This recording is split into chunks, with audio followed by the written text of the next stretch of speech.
Well, anyways, this may not be the world's most accurate Mosin Nagant, but it's probably one of the most competition-worthy ones. Today we're swapping out barrels. I have 3 different barrels for this guy. This is a round receiver, high wall, so the high walls have the most metal in them.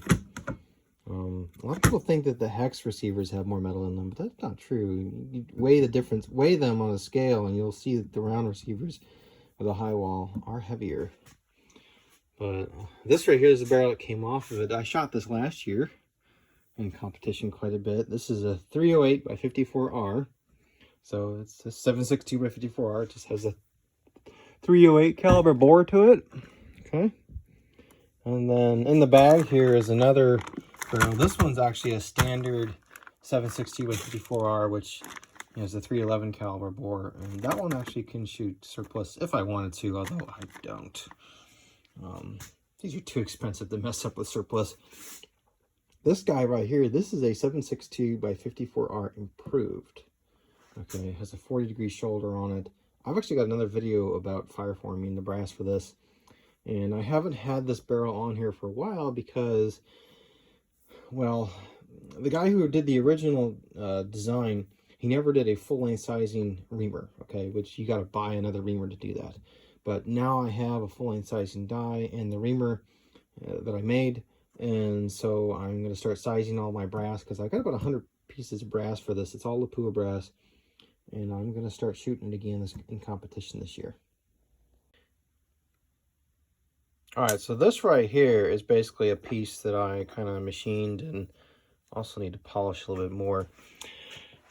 It goes in the back bottom part of the stock, okay? Now, this is actually new. So what it is there's a carry sling stud right here, and then there's just 2 wood screws basically that hold it in, which I might fix that, make that a little bit better.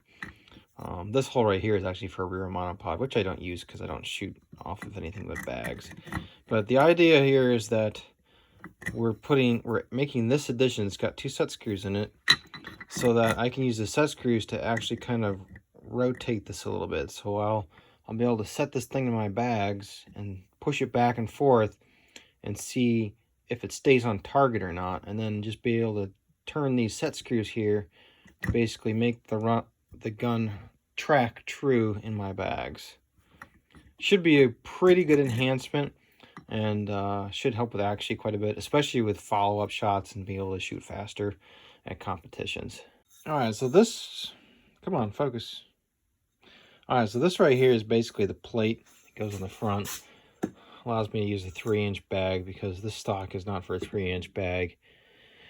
And some changes that we're making to it this year is I've made this rear hull slot and also the front, which kind of goes over this shoulder strap sling stud, and that's going to allow me to kind of tilt it based on that screw hole right there. And you can see they're not even straightly lined up, but those were just where the holes were on the stock itself. So that's kind of what we had to follow. And then we'll polish this guy up, make him nice and slick. We polish this guy too, but it's funny how when you polish aluminum, it makes it look worse, although it feels a lot better. But this part's all done.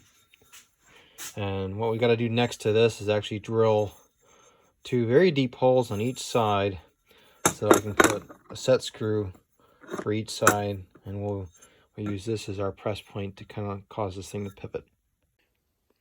Alright, so here we've kind of buffed this up a little bit. As you can see, we drilled the hole. There's one on each side, and there's a set screw in here that kind of allows us to tilt this just a little bit. And of course, that's also a slotted screw hole now. And we'll put the thing rest back together, and then we'll put it on an actual rest and just push it back and forth in the bags and see how it tracks through the scope on the wall. So this right here is the trigger I use. It's a Timney trigger. It's the best trigger really you can get for a Mosin. And I do have it adjusted, and it's about ½ a pound, maybe a little bit over that, which is probably kind of heavy for Benchrest purposes. But what I have is this is like a trigger shoe, they call them. This is actually one for a paintball gun. and that goes on there, and it kind of makes the trigger pull feel quite a bit lighter having that on there. But really, you know, trigger pull is, it's all in the shooter's head. This is the magazine that's used. Now, since we're shooting single shot Benchrest, I never fill this up. But it is a finished no jam magazine, which I got off eBay back when you could actually get them. Alright, so she's all back together again. This is my other rig. This is a Borden. And it's a pretty nice rig. It's kind of got similar treatment to it where I adopted the stock to run in bags. These are made of Teflon actually. It's a black Teflon. And I got one in the back too. These don't tilt and stuff, but when I put them on the rifle, I made sure that they're pretty straight to begin with. The only thing I don't like about this Borden is the bullet is kind of heavy. It's like, it's heavier than the Mosin is. Actually, it's heavier than a factory Remington or Savage. But this guy is, I really enjoy shooting this. I mean, the Borden shoots a lot better, but this guy's just fun to shoot. You know, he makes a nice deep rumble sound, and I know the bolt's kind of noisy and stuff, but you know, it's just so easy to manipulate and just run arounds back and forth. Makes a fun gun to shoot. Now, some things I kind of wish I'd done differently. Like, I know the stock, this stock is actually really heavy. It weighs 8 pounds, 8.5 pounds actually. And it puts me into the unlimited class, unfortunately, which means I have to shoot against some really stiff competition. I kind of wish I had gone with a fiberglass stock, but back in those days, you know, 10 years ago, I made this rifle. I didn't have the ability to inlet a stock, so, well, you know, I bought one that was inletted for it, and of course I bedded it too.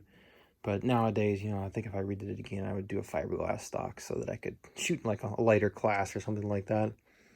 There's that trigger shoe I was kind of talking about, and of course here's the plate up here, which still got to do the adjusting to make it, you know, run good in the bags. All I got to do is slide it back and forth while looking down the sight or the scope at a dot down there, and we'll just be able to see whether or not it moves in or out. I know shooting Benchrest, you know, I was like, yeah, sure, I've never won anything, but it's really been a great learning experience because I've learned a lot and I've become a much, much better shooter. I noticed a lot of the guys had something similar to this, so I machined one up myself and made it for my rifle. That way I could, you know, have a closer distance of travel basically to run my rounds. And then I know this guy right here, I actually inverted the entire rest basically. I'd take these Golden Eagle rests come apart, and he basically had to completely invert every single piece on this thing in order to make it a lefty friendly rest. And then I drilled and put a stainless steel rod right here to kind of like hold this, keep this thing from flapping around, which made it a little bit more responsive when you're adjusting windage. One of these days I'll just make myself a joystick rest, but I thought I'd be able to do that this year, but that's not going to be the case.